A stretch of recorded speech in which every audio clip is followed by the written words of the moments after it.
today. We got a common question that I've been receiving as of late. How to deal with negative patient reviews. Um, so I guess to start, in today's age, online reviews can, significantly impact a healthcare provider's reputation. But when those reviews are false or written out of spite, how should providers respond without violating HIPAA? And So that's what we're going to yeah, be discussing here today. And again, for those that are joining in new, joined here by my co-host Jose Delgado. He has 20 plus years of experience in healthcare consulting. Currently owns and operates a mental telehealth clinic. So always happy to have him on here to provide some yeah, insight as it's well. these. So these kinds of scenarios are fun for me as a consultant, and fun for me as a person that likes to find problem solving solutions that are a little bit more creative, right? And this can help with any scenario in healthcare. So if everybody could just rock with me for a hot second, right? First thing that needs to come to mind is when I'm dealing with a problem in the healthcare business space is one, what alphabet agencies do I need to worry about? Is this a Sure. risk management factor? Is this a sales factor? Is this a public perception factor? Where's my liability on these, right? So then from there, it's okay, well, how can we deal with it? And again, I want to keep in mind that there are certain factors that I need to be aware of, right? So this is this is going to be something that you can, if you have any experience in the hospitality industry, they deal with this all the time. All the time. Hotels, resorts, restaurants. The smaller restaurants and smaller hotels tend to deal with it differently than the larger hotels and larger resorts. And the what's funny to me is the airlines do not care. If Of you look course. at the airline industry, they do not give one duck if you give them a bad review. Which It's is, wi- it it's is, wild, right? So if we look at this as though what options are on the table, right? So not all complaints are the same, and not all of them honestly need to be addressed. All either no matter what, if we decide to respond, we have to be very measured, careful, and as emotionally detached from the immediate problem as possible, right? For a variety of reasons. One, of the course. optics, two, the HIPAA concern that you mentioned before, and three, I mean, Mark Twain always said, "Don't argue with a fool," you know. So if we look at what are they saying? Is there an actual concern here? So that's where we should start with this, right? Sure. Is this an actual concern, or this is this just a spiteful person? We can look at the complaint itself, or we can even click on the person's profile because normally if they're creating a complaint, they have a profile, right? If this is a person that everywhere they go, it's a negative review, it's just one more negative review. No one's going to look at it. Like, yeah, they're going to look at it, but the actual problem is not there. Now, if all of our complaints are the same, if we have three or four complaints and they're all the same, then it's something that we absolutely should at the very least take a cursory look. So let's Good say, point. for example, one complaint that I have with every bank and insurance company, I hate the phone systems. Anybody who has tried to call a bank or an insurance company, the phone systems are You always gotta awful. you gotta deal with the It's robot and the IVR Yep, menu. dealing with a robot. They tell you to talk or they tell you to type, but then you had to wait till they were ready for you to type or say, you know what I mean? It becomes a whole bloody mess, right? And then they ask you for all this information only for the person to finally pick up and you finally give them the information. So if you weren't annoyed before when you initiated the call, you're definitely annoyed by the time you get a hold of somebody. It's just not a good look for anybody, right? So If it's a common complaint, then hey, maybe we can take this as constructive criticism and fix it, and then let them know, hey, thank you for the feedback. Next time, reach out to here, and we can address this faster, right? Or and we can let them know, hey, we're working on a modification. Thanks for bringing it up. Very corporate mea culpa, and Sure. then kind of go from there.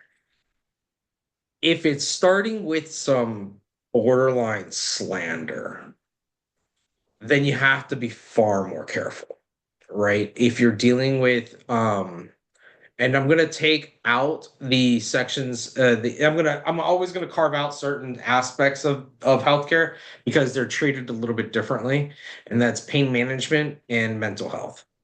And the reason for that is an infectious disease.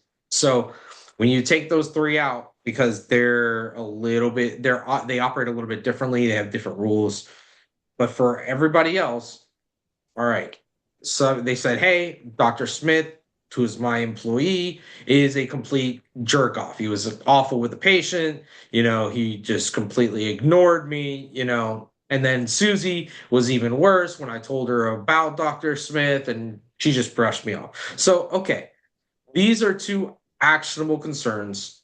You always want to take a look and see, hey, Dr. Smith, hey, Susie, do you remember these people? Yes, no. All right, cool. Is it something you want to work on with your employees? Like, is it an actual concern? Because your team is human. They are going to have bad days. They are going to have good days. They could have caught Dr. Smith on a bad day. And this can get quashed just as easily as, hey, let me just call this patient. Yeah, absolutely. Hey, we want to apologize, and then give them an avenue by which that they can go and complain that is far less public, right? Deal with this like if they had come to the office. Hey, Bobby, thanks for coming in. Thanks for bringing this to my attention. If you don't mind, let's go to my office and let's have a deeper conversation than having this in the middle of the waiting room where I have 15 other patients and employees and they're just always paying attention to this stuff, right? Let's go back to the back. Let's have a conversation. Or let's step outside, let's have a conversation. Try to diffuse the situation by getting them off the platform.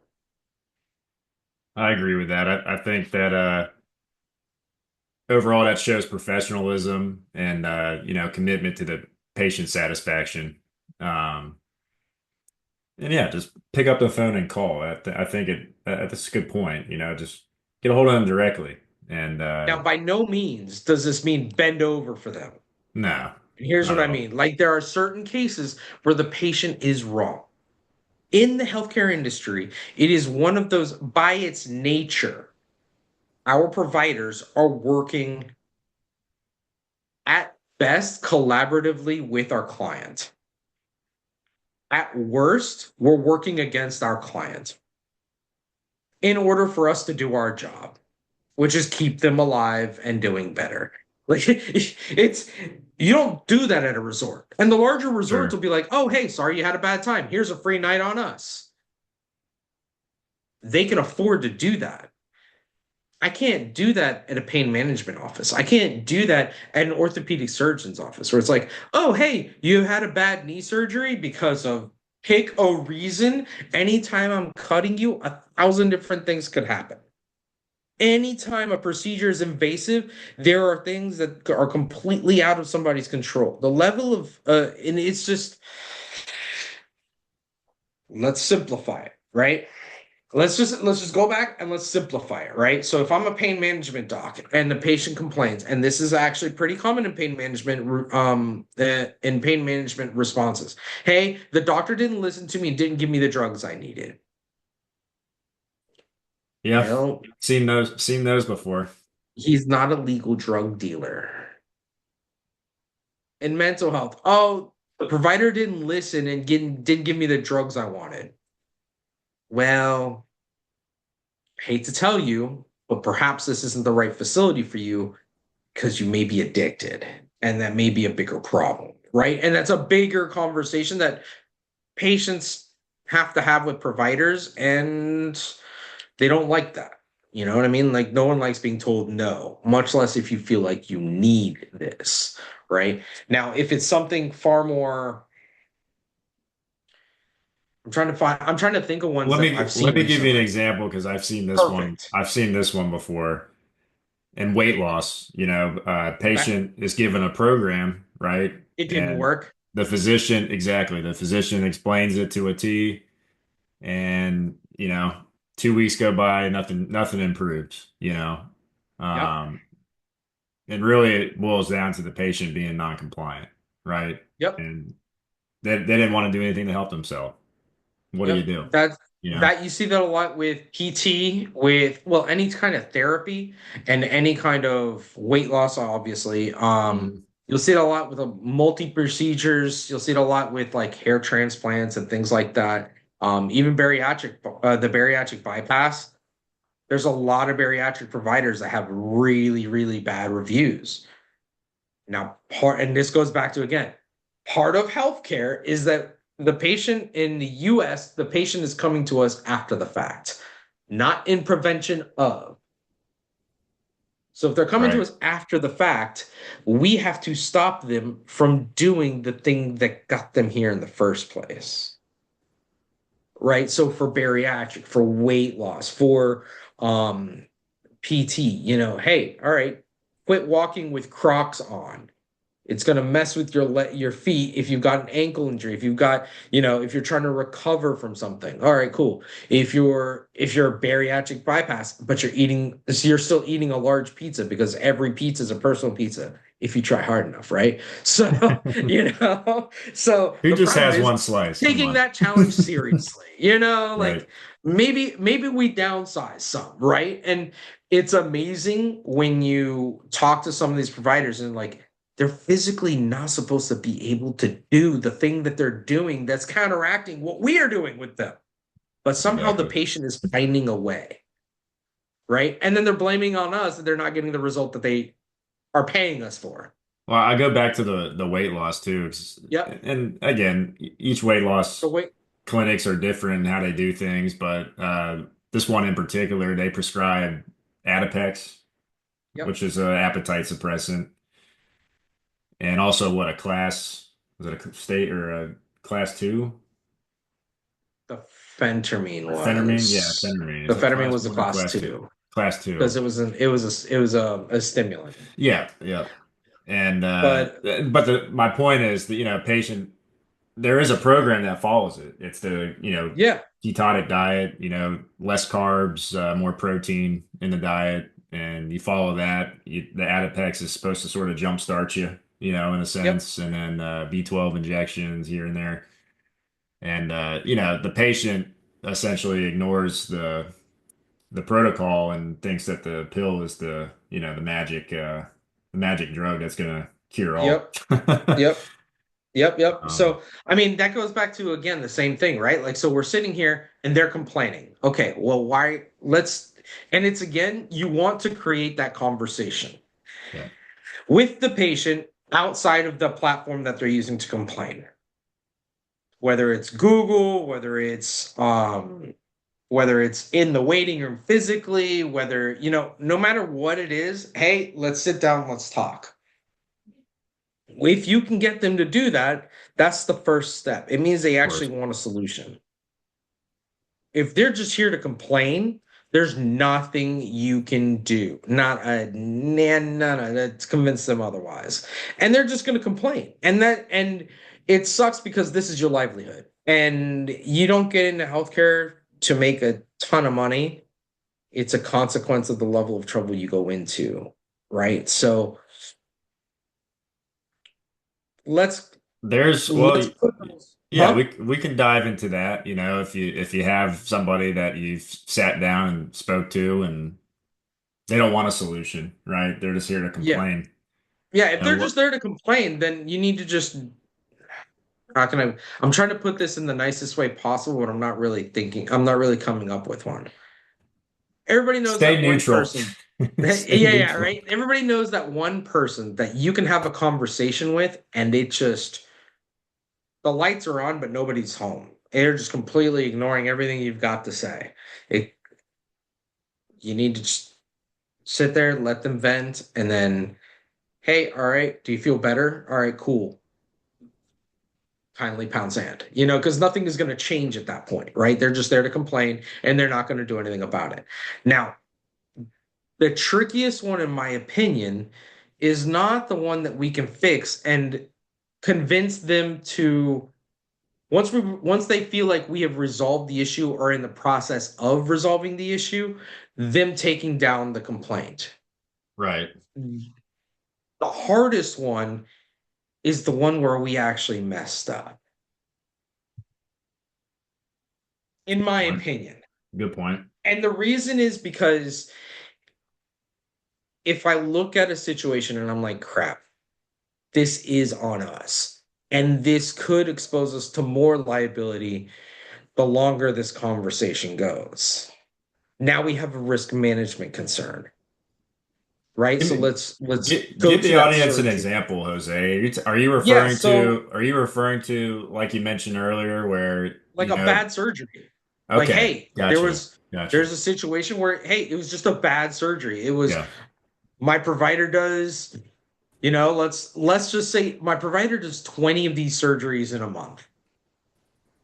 So you're looking at almost 500 of these surgeries a year, which most people that are dealing in surgery are not doing just one a day. They'll do like three or four a day, especially in ortho and things like that. Right.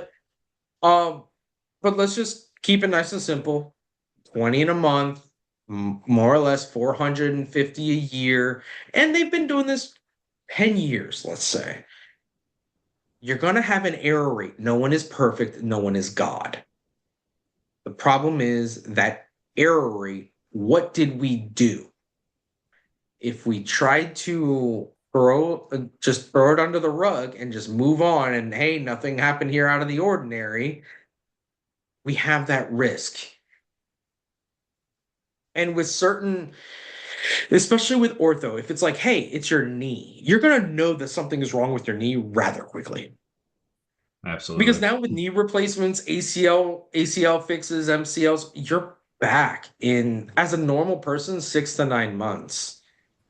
As a pro athlete with resources, you're back in week. You know what I mean? Like Yeah. it is wild what people are doing nowadays. So with like an ACL tear or something. So hey, all right.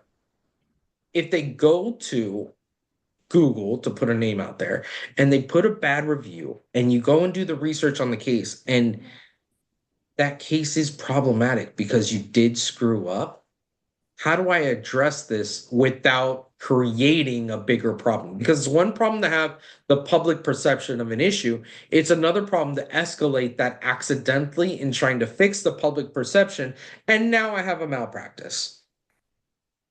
I feel like that situation's tough because going back to the ACL, I mean, that's sort of, if it's a botched surgery with that, it's you got to live with that for the rest of your life. So it's like, how do you uh, So, how do you so navigate that? yeah, so I mean, that's one of those things where you go and say, hey, we have to go and address it. You know what I Yeah. mean? Like sometimes maybe we can address the issue internally and at a cost that is relatively low, but we address the issue and even just going the extra way. And then there's the issue of, hey, we botched it. We're trying to fix it, but the body isn't taking right, or they're too high risk to go back in there, whatever the case may be. Now we have a bigger problem, right? Mhm. And so this is Mhm. where you have a lot of lawsuits that pop up and they become major problem, career ending type situations. So there was one recently, if you're in the Southeast, you've heard of this guy. And I have no problem name dropping him because it's a crazy name and an even crazier situation.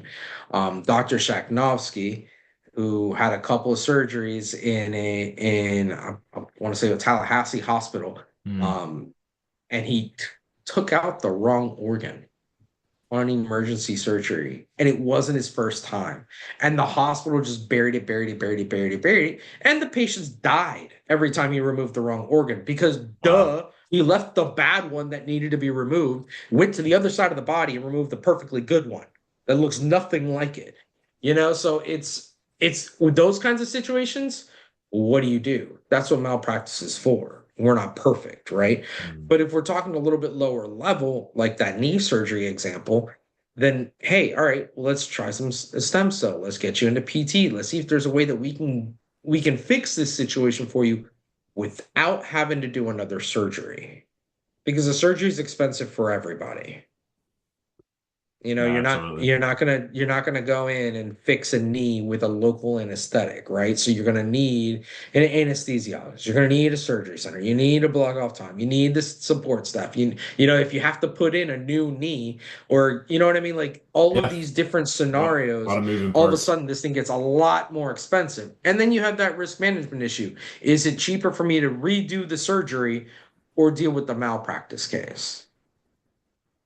A lot of times it's easier for us to just go back in, admit mea culpa, and show that we're trying to fix it because it definitely helps in a malpractice case if it's not happening frequently. If I'm an administrator and I have a provider that's doing something and it's a common complaint, I need to take a look at it, right? So Yeah. if in 6 months I have three complaints and they're the same complaint for the same procedure, there's a problem.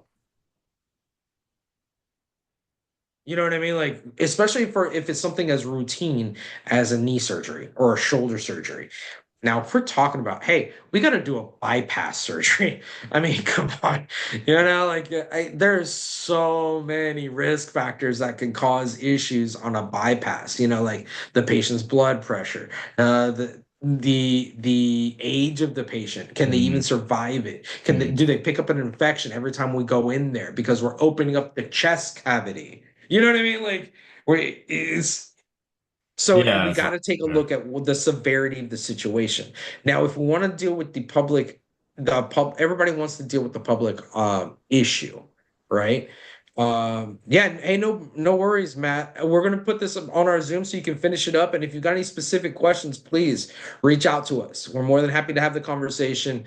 This is the kind of stuff that, it's tough to do with specifics, but even tougher to do when you have too many specifics, right? So if I've got a situation where I do want to address it by Google, we need to not put down more information than they have given us about the situation. So, what do I mean by this? I cannot put down in my response, hey, you came to see us for this diagnosis, if they didn't put the diagnosis in there. Hey, you came in because you wanted this medication, and clinically that didn't make sense with your pre-existing conditions, so our provider recommended this medication. You can't put that in there because Right. now we're giving patient information that the patient did not consent to, because a review is consent to have the conversation because they are admitting they came to you. However, if they did not say in that conversation, in that review, why they came into you or what happened in that, there's it's very difficult to deal with the specifics to add context, right? So if the patient goes in and says, "Hey, this is a crappy review," or "This is a crappy review because, staff was horrible, provider didn't listen." Cool. Don't even put down that they are a patient. Yeah, no, absolutely. I mean, I never put, and so I'm never putting down that they're a patient in the Google response. They are Absolutely. admitting that they are a patient of ours because they're adding a review, right? So I'm not engaging with Bob just because. I'm engaging with Bob because he placed a review on us. We can't be aggressive in that response on a public forum, but we can go and say, hey, if the patient's saying I went to Dr. Bob for an ACL reconstruction and he treated me like crap, the surgery was crap, the PT was crap, the staff is crap. All right, cool. Well, then now I can go in and say, well, Susie, the problem. Well, I appreciate the feedback. Put in your normal corporate basic nonsense of, I'm sorry that you feel that way, is basically what you're putting there, and then you go in and then you can dive into the details a little bit. Hey, can we talk about this offline? I'd love to talk to you in person or over the phone. perfect. If it's something where you feel a little bit more spicy, shall we call it, you can go in and say, um, ac- after reviewing your case, we would love to go into more detail, but based on the information you gave during this review, there's some context that was missing. And then you can kind of, hey, if you came in hot, this is what's going on. You know what I mean? Like, That's a hey, good neutral and professional response that you have to remain neutral and yeah, professional. yeah, And again, the best outcome of a bad review is engaging with the problem and the patient offline, resolving it offline, and then they can remove that review. absolutely. It's much harder to bury this. It's how can I put this? This is just like a GPA in school. I can have a perfect GPA, but I flunk one class. I go from an 4.0 to all of a sudden it is literally a 3.0 with one bad grade. Why? How? Why does one score affect me that much? Because all this crap is based on an average, Yeah, and your average just tanked. Therein lies the problem, right? And then if we were a hotel, if we were a restaurant, we're not wanting to go to a 3-star office. 3 out of 5 stars is not great. You're only going to want to go to a restaurant that's 5 out of 5 stars, a hotel that's 5 out of 5 stars, right? Now, healthcare's again, I look at healthcare a little bit differently because not everybody's going to have a great experience with every provider, like, and and if we're being perfectly frank, some providers have horrible bedside manner, but they're geniuses when it comes to clinical decision making and outcomes. So as an office, I need to know that about my team. absolutely. So if I know that my provider has horrible bedside manner, I need to couch that with staff members have great bedside manner that are interacting with the patient before and after. So that way the patient is like, all right, he's kind of rough around the edges, but I got the result I needed and was looking for. You know what I mean? Like there's Great. there's Yeah, different and yeah. and again, if the patient is just coming in to just write a bad review and screw it, I'm ignoring it entirely. It's not worth dealing with. But there It's are ways to essentially get around it. At least agreed, right? now, Like, but let's just say it's a bad Google or a Yelp review. Obviously, those are tough to remove, but you can flag it. Chances of it getting removed, just from flagging it, it- I mean, small chance, right? the only But way that it's going to happen, I was go gonna ahead. say, I always suggest, if you've done everything in your power, right? You sat the person down, try Yep, to resolve the issue, not resolvable. That bad review's not going anywhere. Shoot, just bury it with more positive reviews. I don't disagree. I don't Reach out to disagree your with you. patients. Send a campaign out. Or just incorporate it into your practice. After you see a patient for X amount of months, hey, do you mind leaving us a review? Agreed. And just sort Agreed. of bury Now, it. now again though, not every 1 star is the same, right? So I did this over the Christmas break where I was looking for tablets for my kids. Mhm. And my wife and I would look through the tablets and we would look at I'd like to look at the not the 5-star reviews because then putting a 5-star by itself, all right, cool, it tells me what I need to know. I'm looking at the 3 stars and the 1 stars Okay. because I'm kind of a jerk like that, right? But I'm looking at the 1 star because I want to see what they're complaining about. One of the complaints for the tablet that we ended up choosing for our son was the battery isn't long enough at 6 hours. My son is 7. He doesn't need a tablet for 6 6 hours of hours. screen You're time a wild. day. Man. That's not a complaint. That's a pro. Thank you. Yeah. You know what I mean? Like Yeah. it's hey, the screen is too small. Hey, the colors aren't as bright as my TV. Well, you're That's comparing a that's 10-inch screen to a 65-inch. Leave me alone. It's not right. even the same technology, right? So it's not all 1 stars are the same. So this is where and Consumers are not stupid, right? Like, and I'm tired of everyone saying and assuming that patients are stupid. Patients are extremely intelligent because they know how to fill out the bloody paperwork to deal with the insurances every day and to get what they want. The bigger the pain in the ass the patient is, the smarter they are because they know the system. They know how to work it to get exactly what they want, right? So Good patients are point. not dumb. Patients can be lazy. I will 100% agree with you there. But dumb they are not. And we're past this stage, especially with the internet, where people can just say, oh, it's just a dumb review. Let's move on. No, the ones that are dumb reviews, let them stay there. The ones that you want to address are the ones you want to fix, right? So if Sure. I see somebody that's always complaining about a doctor in an area, or like I said, I'll look at that person's profile. If all they have is complaints at restaurants, complaints at stores, complaints at doctors' offices, hey, guess what? They're going to probably complain about their auto body shop and their tire shop and their this and their hairdresser. I don't deal But with you that patient in can, what, general. you can go on somebody's Google profile and You can pretty absolutely sure see you can every see what single they're review that any person has done on Google and on Yelp. So you can even do your own mitigate. additional research. Absolutely. They're Huh. giving you the There. information. You're not seeking information. There's no legal liability here. They're telling you everywhere they went. Yeah. Perfect.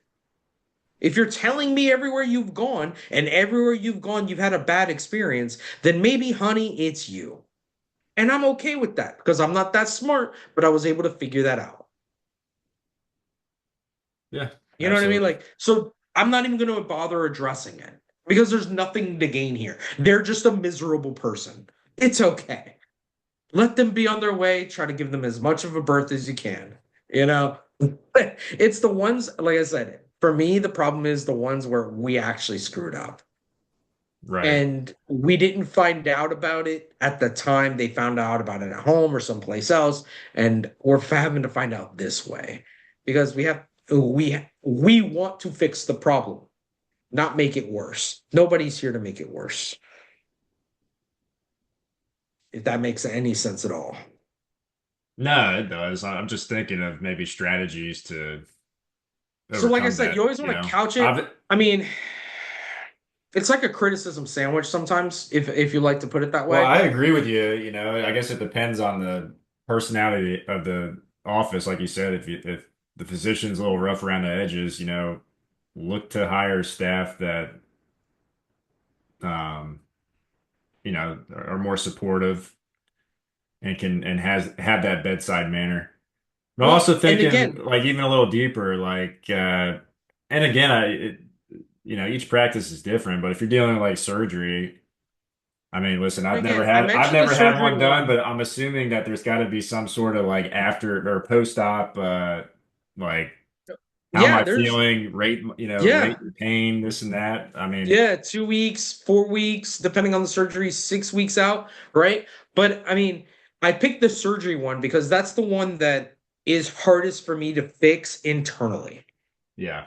Yeah. Hey, I'm a primary care doc. A patient had a bad experience. They came in for the flu. And let's say, oh, this is one I hear a lot, the wait time. But this is one that the Oh yeah. patient won't Yeah, yeah. complain about this one until there's other things to complain about. I set a 10 a.m. appointment and I did not get into the office itself until 11 and was not seen by the provider till 11:15. Now the time matters Yeah. because they didn't get what the outcome they wanted and they waited an extra almost 90 minutes. Now, as an office, there's a couple of things I can do, right? Like, hey, thanks for bringing this up. You know, let's talk about this offline. We can go into more detail and see how we can make this, see how we can fix this after the fact, right? And pick whatever corporate ease you want to use, right? But uh you need to address some of those systematic issues. If you're finding that a lot of the complaints, and you can see what the complaint is, because if you have a brick and mortar office, you can just look out into the waiting room. If you see a lot of people in the waiting room and a lot of them had a 10 a.m. and it's 11:30, every single one of them is just a hair's breadth away from giving you a bad review. Absolutely. Every single one of them, because they already waited 90 minutes. Yeah. We run on time. And I actually give my patients know, hey, you can email me directly and we can work these some of these issues out. Perfect. One actually emailed me to tell me that the appointment was 20 minutes behind schedule. Me as a personal benchmark standard, I was mad because I like to run my office efficiently. And if one appointment is behind by 20 minutes, that in the morning, that means that by the afternoon, I'm an hour and a half behind schedule, which as an administrator drives me nuts because that's labor hours, that's cost, that's, all kinds of just alarm bells running a business just go off, right? And then I'm still sitting here like all my patients are going to have the same complaint. Yep. So I try to be proactive with that stuff. So the second it comes in, hey, we're 20 minutes behind schedule, I fire off a quick email. Hey, thanks, Bobby, for bringing this to my attention. You know we're not reaching the standard that I set for our practice. I apologize. Let me check on this, and I'll get back to you. If you tell a patient you're going to get back to them within a certain period of time, by God, you better do it. Got to follow through. You've got to follow through. Mm. So if you think that your day is even remotely busy and you can't get back to them same day, you tell them, I will get back to you next business day. If you don't get back to them, that's just adds If to the you fire. don't get back to them, you're never going to fix this problem if you care to fix it. Because now they're super pissed because they feel like you brushed them off. Right. So I go and say, hey, thanks, Bobby, for letting me know that we're not hitting the standard I set for our practice and that you've become accustomed to. Let me see what's going on. It was something out of our control. The EHR was down. We were going to our contingency plan, which goes to other compliance factors, but that's a whole nother bag of tricks, right? So, Of course. hey, all right. Got back on the horn. Hey, Bobby, I want to apologize. We are going to get you seen today. If you need to reschedule, we're more than happy to reschedule for you. And this is where I like to push back a little bit because I'm a little bit of a jerk. And I know how long I've had this patient. And I'm like, Bobby, you do remember that when we took over the practice, you were waiting 3 hours on a regular basis, right? Like you'd have to take a whole morning off. I had some patients that would literally tell me they'd come in, check in, ask how far behind schedule they were, and then go catch a movie and then come back and they still hadn't missed their appointment. Like that is wild to me, right? So, hey, sorry, Bobby, that we're behind schedule. We're not reaching standards. This is the issue. We're on our contingency plan. We should be able to catch you back up and see you either, in the next 20 minutes, or we can reschedule you for at the end of the day or tomorrow morning, whatever's more convenient for you. And then we move on. We avoid the problem and then we just keep on going, right? But sometimes that open line of communication sounds awful because it's difficult. You don't know how mad the patient's going to be. But a lot of patients are just happy that you're giving them communication. The insurances don't give them communication unless they're telling them no. Hospitals don't give you communication unless they're telling you no. So if you're in an outpatient office and you're giving communication to that patient, whether it's good news or bad news, they're going to appreciate it more because you're being transparent. Whereas most of the time, you don't get that level of transparency. No, I that's a good mean, it's point. not Good like you can point. go and sit there, like hey, you take your spouse to the hospital. They're going to surgery. You're sitting there for 3 hours. You have no idea how the surgery is going. This could be a completely routine surgery, but you know nothing. Hey, are they in there yet? Are they still in there yet? Are they out yet? What's going on? Is this a normal? Is there something abnormal? Like you're having to use a system that you're unfamiliar with and you're not feeling well. You know what I mean? So that communication really, really helps. And having support staff as well that can help decrease some of that pressure from that boiling pot, the water that has, it's like a teapot, right? Like anything I Yeah. can do to decrease that temperature and that stress level, I want to do that. Because it can be nerve-wracking. I don't have to be just going to a dentist and being worried about, hey, I've got a cavity and this is gonna suck. This could be very simply like, hey, I'm coming to the doctor because I'm sick, but I don't know what's wrong with me. Especially Yeah. in the last 5 years, where now there's like some crazy respiratory illness running around Northeast Florida, but it's not COVID, it's not the flu, it's just another respiratory illness that's catching people. But I don't know what it is. How do I deal with that? I'm coming in here, I can barely breathe. You know what I mean? So this is where having that high level of communication or a higher level of communication and bringing back that hospitality to the healthcare industry, which is wild to even say when you look at the etymology of words, right? But just bringing some of that back can really help things out. Um, Treating patients the way that you would want to be treated is a huge factor, a huge, huge factor. So No, do you that's want great. more information or less information? It's great advice. And I You just know go what I mean? back, Like, don't ever panic in these situations and just don't ever you can't panic. don't overreact, don't react emotionally. You can't over. Well, the problem is that there's only two ways to deal with these, right? These are either systemic issues or one-offs. The one-offs, hey, it's a one-off. It happens. You know Right. what I mean? Like whether it's your fault, whether it's the patient's fault, we're just trying to get through the day. Yeah. And just having a little bit of humanity sometimes can get rid of those reviews. Again, it's always going to be that pissed off patient that nothing changes it. So yeah, get a bunch of patients, get a bunch of other patients that are willing to go and put their name out there and say, hey, yeah, no, I'm having a great experience here. That definitely helps things vary things. But even those bad reviews, there can be good in those bad reviews where a savvy customer is going to know and look, hey, they're getting a bad review. Why? Because the providers aren't just being a candy store. All right, well, then that's a good thing in Yeah. pain management and mental health. I don't want to go This to a practice candy is store if normal. it's, yeah, well, it's not just that it's normal, but they're actually trying to fix the patient and not just Exactly. taking my money, Yeah. giving me a pill, and kicking me out the door in 10 minutes flat, which a lot of offices are doing still, and it's just not good medicine because they're not doing the things they need to do, whether because they want to, because of burnout. There's 1,000 different reasons why people do things the way that they do, right? But if you're watching this, it means that you give a shit, pardon my French. So, like let's really be able to categorize these. The bucket where there's a systemic issue, this is partially on us. Reach out to the patient. A lot of times they'll be cool. Then you can solve the problem. And sometimes they'll either pull their bad review or they'll put a second review with the better score talking about how you were proactive in dealing with the issue. And then you're going to have a waterfall effect of since you fixed the systematic issue, that it's not going to be pushing through forward in the future. You have the bad patients that are just never going to be happy about anything. Leave those alone. Don't poke the bear more than what they've already been poked.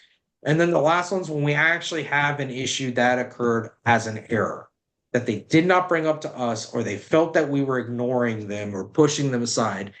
Those are the tricky ones to me. Those are the genuinely tricky ones because how do you fix it? What is the patient looking for as a remedy? Can we even fix it? If it's something like you were at the weight loss clinic, hey, you weren't getting the result you were looking for, so instead of seeing you once every 2 weeks, let's see you every week. Let's see how you're doing. Let's go through this again. We'll keep a better eye on you. Maybe it's something as awful as I'll have to do a daily check-in with you. Hey, Yep. do you authorize our office to shoot you a quick text every day, see how A little you're more doing? hand holding A little involved. bit more hand holding, a little Yeah. bit more customer service. It Yeah. sucks, but sometimes that's what you've got to do to get through the problem. And hopefully you only have to do it for a short period of time. You know what I mean? Like it's because it's not sustainable if it's a If longer it's, term oh type yeah. thing, In that right? But situation, not at all. yeah, yeah, I'd yeah. say two So I weeks mean, tops of hand holding and I let mean them. exactly. Like if it's a program like yours where the whole program you had a 30-day and a 90-day, right? Our old program, yeah, it was a 30 and a 90 day. So I mean, hey, let's do another 30. I'll hold, or we'll do another 90 for you because you were doing a 30 before and didn't get the results you wanted. Let's go a little bit longer. And for the first 30 days, I'll follow up with you daily. Which really, when we look at 30 days, it's 22 days 20, maximum in a month. So right. it's not that bad. You can almost, just automatically set up, there's ways to get around this to make this a little bit more efficient for you. Uh, Automate text messages and things like yeah, that. yeah. There's Automate the time that you're sending a ways to do text or it. just have a little alarm. Hey, how we doing? Boom, bam, and then go from there. Right. So the more technology that we have available to us, we have to remember that this is merely a virtual version of what we were dealing with 20 years ago. Absolutely. How did you deal with it 20 years ago? Hey, let's take this off the public forum. Let's handle this. That's the easiest way to do this. And if they do that, they're taking that first step to fix the problem. You need to bloody listen and follow through. Absolutely. Even if we had one complaint where it was a compl- the and before we jet, yeah, we had one complaint. Patient came to me rather than leaving a public review. I thanked them for coming to me first, and I said, "Hey, give me 3 hours. I'm going to go and review what happened in the office, review the record, see what's going on, and I'll give you a call back. Is it okay for me to call this number?" Yes, perfect. All right. So I did that, and I did it in about an hour and a half. I knew I could do it in an hour and a half, but I gave myself the 3 hours so I could look better. Yeah. Sorry, I'm going to do that. That's just how that goes. All right. So I got back with the patient, said, "Hey, patient, I'm sorry you had this experience. Can you kind of, I was looking at everything that happened on our end. Can you walk me through what happened on your end? I want to see, I want to see how we can fix this." Perfect. So we talk about it. I was able, and with giving her enough time away from the situation, I didn't convince the patient that she was out of pocket, but she realized going through it, hey, maybe I was a little bit out of pocket. I was a little bit out of sorts. There was some movement here and some stuff that happened there. So, think I think I maybe overreacted a little bit. If they give you this magnanimous out, do not pile on. Don't do it. You're gonna want to. Ha ha, I told you so. No, no, don't do it. Leave that for sports. All right. Leave Yep. that for beating your rival sports team. Do not do this here. Do not dance on the grave when they give you the out. She gave me the out. I went ahead and said, "Hey, look, just so you know, I appreciate what you were saying, but I do want to apologize on our behalf because we could have probably handled it a little bit better. And we are going to be reviewing the case and training on it so that way this doesn't happen again. Because there are some things that could have happened here. Like, hey, the pharmacy could have reacted a little bit better, or they could have found the script in between the time that you talked to the pharmacy and my team talked to the pharmacy. So it's not that anybody was lying. It's just that they didn't have the information at that time. Patient was Yeah. happy, and that patient actually has sent us 3 referrals since. That's If great. I'd let it go or not followed through, that easily would have been a loss of That's a multiple easily the patients. And positive way just to look at this in general and handling these, because at the end of the day, you turn the tide, right? In your particular case, you yeah, addressed it. Patient was happy. yeah, Hey, at the end of it, patient's super happy, yeah, and so I'm glad that it was relatively easy for me to be able to fix, yeah, honestly. yeah, But you don't always get those, but it's the quick and easy example I could give you. Like personally, it happened 2 weeks ago, 3 weeks ago. So um we just you just got to give yourself a break. Don't take these personally. It is not personal to yeah, you. yeah, This is your job, this is your livelihood. But if you take these reviews personally, you're never going to make it out. Never going to make it out. It's yeah. just you have to you have to work with that. And anybody that's been around long enough is going to have a bad review. It's inevitable. Gordon Ramsay has bad reviews in his restaurants. Gordon Ramsay's lost Michelin stars. No one's going to sit here and say he's a bad chef. You know what I mean? Yeah.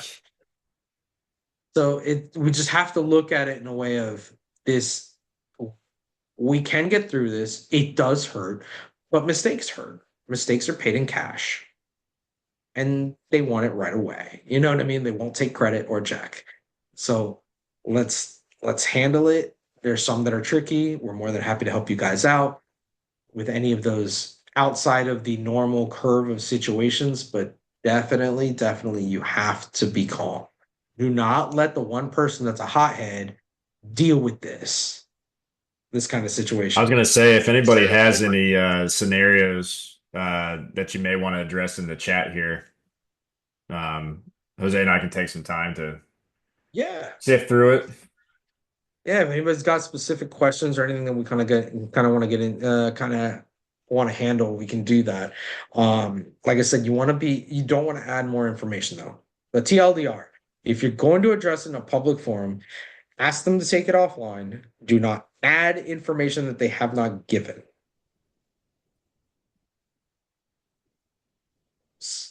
If that makes any sense. What's it? The KISS method. Keep it simple, stupid. Well, no, because keeping it simple would be adding more context, right? And writing this giant diatribe out that nobody's going to read.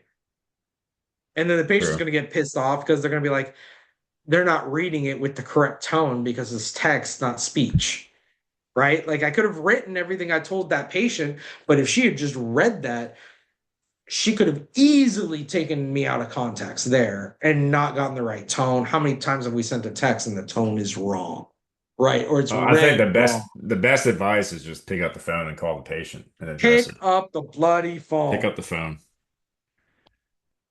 Set up a time, and hey, when can we talk? Later today or first thing in the morning? Yep. 100%. And you have to do it with that level of immediacy. If you don't do it with that level of immediacy, the patient doesn't think you're taking it seriously.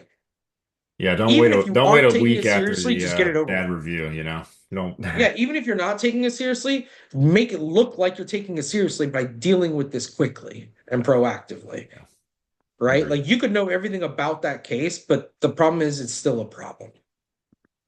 So Yep, handle your business, eat that frog, move on. agree. Um, if you have a personality or your team has a personality where you're very anti-confrontational or passive aggressive, or you find a hard time doing these kinds of difficult tasks, uh, I would recommend reading a book called Eat That Frog. Uh, that one's really great for just getting up and doing it. Sometimes if you're, think about it like this: if you're a fight, if we're getting ready to walk out into a fight, hey, get your fight song going. Let's go. Let's deal with this with high energy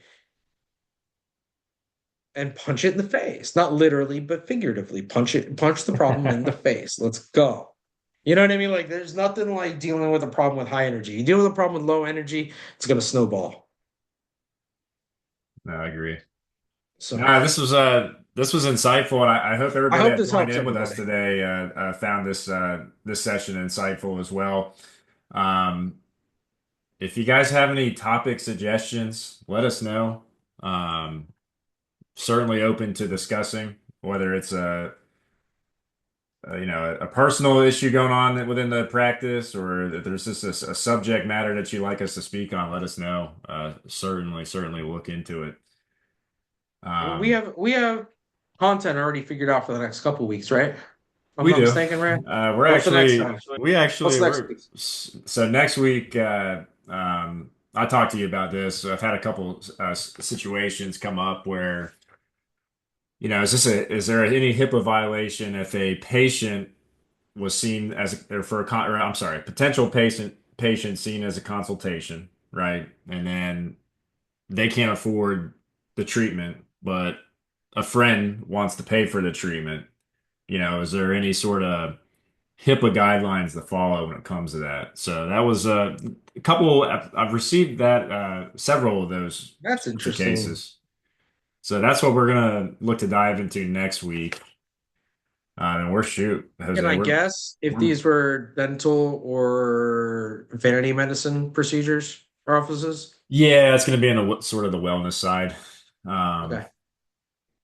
but yeah, we like I said, we can look to address My mom that. wants to pay for my BBL. Yeah, God. Well, Uh, she can certainly pay it, but there are some, there's some do's and don'ts, obviously, when it comes to it. And obviously in those particular cases, less is better. But we'll look to tackle those next week. And then Perfect. I know we're going to be talking about the Siri lawsuit, Yes. Yes. The eavesdropping. eavesdropping, and then the last week of February, we're gonna talk with Dr. Delgado again and sort of resume where we left off as far as Yes, about the some of the HIPAA security 2025. updates. Yeah, yeah. And after that, as far as March is concerned, it's pretty wide open right now. Um, Okay. but you know what, Dr. Sachs, he said he'd be interested in talking about his situation. We could do a spinoff from this particular episode, and maybe. Yeah, if everybody wants to, we can go into more details. I don't want to get Yeah, into too much hyper specific details because again, we can of run course, into a similar issue, of and course. I don't want to be broadcasting something like that if I don't with specifics. So, but yeah, we can definitely discuss that. No, absolutely. Well, appreciate everybody joining in, Jose, as always. Appreciate your insights. Been fun. And yeah, I thought this was a good one. This episode will go up on our YouTube channel hopefully by tomorrow sometime, and then the new registration link will go out for next week's session. Again, if you guys haven't already, please, please, please like and subscribe to our YouTube channel. We're getting really close, Jose, to 100 subscribers. We're getting there. We're up to 80. We're up to 84. All right. I posted that Well, link in the chat earlier. Like I said, we air all of our episodes there. It's plenty of content to look through. I know we have some participants in here that like to share these things with their staff, which is great. So yeah, please check it out, like and subscribe. And other than that, we'll see everybody next week. perfect. Thanks, All right. guys. Thanks, Jose. Thanks, everyone. Bye Bye. now.